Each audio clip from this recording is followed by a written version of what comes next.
The first Passover. While the Israelites were still in the land of Egypt, the Lord gave the following instructions to Moses and Aaron. From now on, this month will be the first month of the year for you. Announce to the whole community of Israel that on the 10th day of this month each family must choose a lamb or a young goat for sacrifice, one animal for each household. If a family is too small to eat a whole animal, let them share with another family in the neighborhood. Divide the animal according to the size of each family and how much they can eat. The animal you select must be a 1-year-old male, either a sheep or a goat with no defects. Take special care of this chosen animal until the evening of the 14th day of this first month. Then the whole assembly of the community of Israel must slaughter their lamb or young goat at twilight. They are to take some of the blood and smear it on the sides and top of the door frames of the houses where they eat the animal. That same night they must roast the meat over a fire and eat it, along with bitter salad greens and bread made without yeast. Do not eat any of the meat raw or boiled in water. The whole animal, including the head, legs, and internal organs, must be roasted over a fire. Do not leave any of it until the next morning. Burn whatever is not eaten before morning. These are your instructions for eating this meal. Be fully dressed, wear your sandals, and carry your walking stick in your hand. Eat the meal with urgency, for this is the Lord's Passover. On that night I will pass through the land of Egypt and strike down every firstborn son and firstborn male animal in the land of Egypt. I will execute judgment against all the gods of Egypt, for I am the Lord. But the blood on your doorposts will serve as a sign, marking the houses where you are staying. When I see the blood, I will pass over you. This plague of death will not touch you when I strike the land of Egypt. This is a day to remember. Each year, from generation to generation, you must celebrate it as a special festival to the Lord. This is a law for all time. For 7 days the bread you eat must be made without yeast. On the first day of the festival, remove every trace of yeast from your homes. Anyone who eats bread made with yeast during the 7 days of the festival will be cut off from the community of Israel.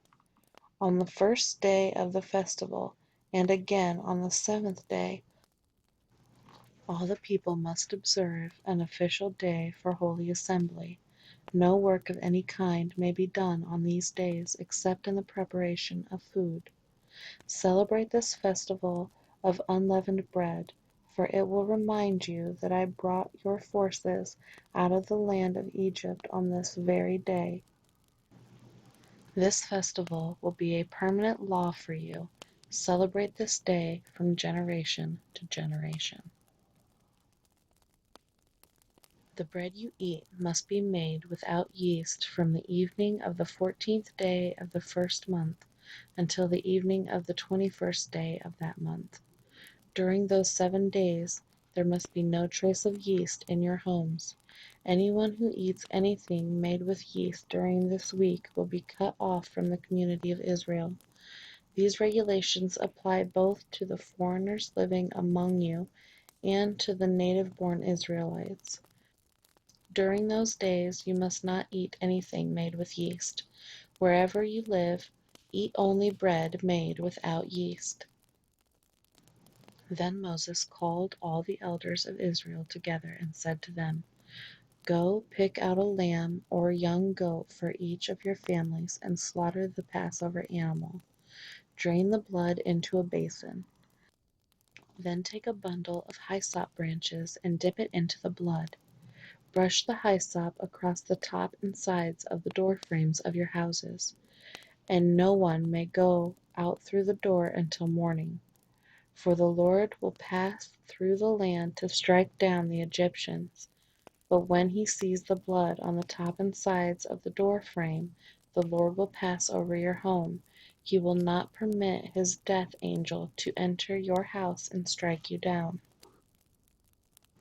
Remember, these instructions are a permanent law that you and your descendants must observe forever.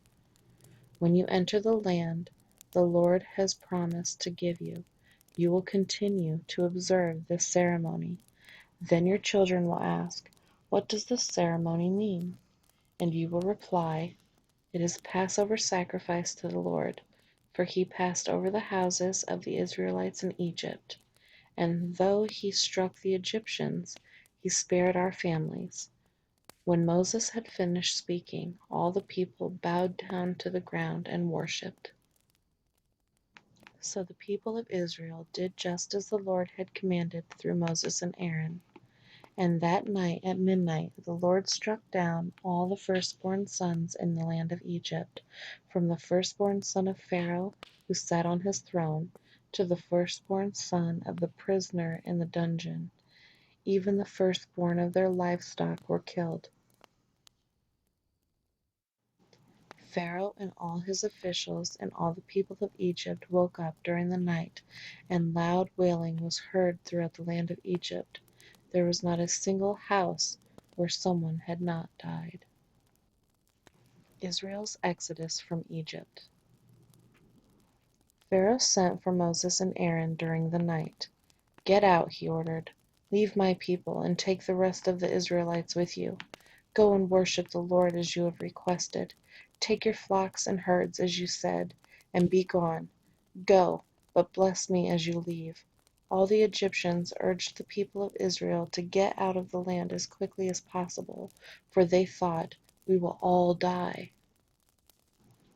The Israelites took their bread dough before yeast was added. They wrapped their kneading boards in their cloaks and carried them on their shoulders. And the people of Israel did as Moses had instructed. They asked the Egyptians for clothing and articles of silver and gold. The Lord caused the Egyptians to look favorably on the Israelites, and they gave the Israelites whatever they asked for. So they stripped the Egyptians of their wealth. That night the people of Israel left Ramesses and started for Succoth.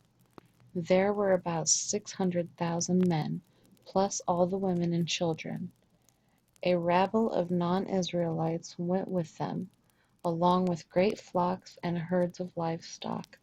For bread they baked flat cakes from the dough without yeast they had brought from Egypt. It was made without yeast because the people were driven out of Egypt in such a hurry that they had no time to prepare the bread or other food. The people of Israel had lived in Egypt for 430 years. In fact, it was on the last day of the 430th year that all the Lord's forces left the land. On this night the Lord kept his promise to bring his people out of the land of Egypt. So this night belongs to him, and it must be commemorated every year by all the Israelites from generation to generation. Instructions for the Passover. Then the Lord said to Moses and Aaron, "These are the instructions for the festival of Passover. No outsiders are allowed to eat the Passover meal, but any slave who has been purchased may eat it if he has been circumcised. Temporary residents and hired servants may not eat it. Each Passover lamb must be eaten in one house. Do not carry any of its meat outside, and do not break any of its bones. The whole community of Israel must celebrate this Passover festival. If there are foreigners living among you who want to celebrate the Lord's Passover, let all their males be circumcised. Only then may they celebrate the Passover with you like any native-born Israelite.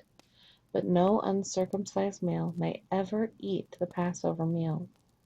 This instruction applies to everyone, whether a native-born Israelite or a foreigner living among you." So all the people of Israel followed all the Lord's commands to Moses and Aaron. On that very day the Lord brought the people of Israel out of the land of Egypt like an army.